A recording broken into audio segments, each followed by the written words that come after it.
नमस्कार मित्रांनो, गाव निसर्ग ब्लॉग या यूट्यूब चॅनलमध्ये तुमचं स्वागत आहे. तर मित्रांनो, तुम्ही बघून घेऊ शकता आज आम्हाला मनासारखा पाऊस झालेला आहे आणि पूर्ण पावसानं आनंद भरून पाऊस झालेला आहे. तुम्ही बघू शकता पवारातून थोडं पाणी काढून द्यायचा प्रयत्न चालू झालेला आहे. तर असा पाऊस आम्हाला आजपर्यंत झालेला नव्हता. 2-2.5 महिन्यापासून पाऊस चालू झालेला होता, पाऊस झालेला नव्हता आम्हाला. पण आता आज पाऊस झालेला आहे, तो बी चांगला पाऊस झालेला आहे.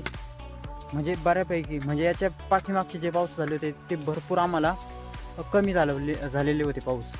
पण आता ह्यावेळेस चांगला पाऊस झालेला आहे. आणि पलीकडचं तुम्हाला जर दृश्य दाखवायचं म्हटलं तर नक्की दाखवायला मी तिकडे जातो. तर बघू शकता तुम्ही अद्रकीची काय हाल आहे आणि अद्रकींमध्ये कसं कसं पाणी आहे. तर मी त्याचा पूर्ण ब्लॉग बनवलेला आहे आणि तो ब्लॉग यूट्यूब चॅनलला लॉंग व्हिडिओमध्ये अपलोड केलेला आहे. तिथं तुम्ही जाऊन बघू शकता.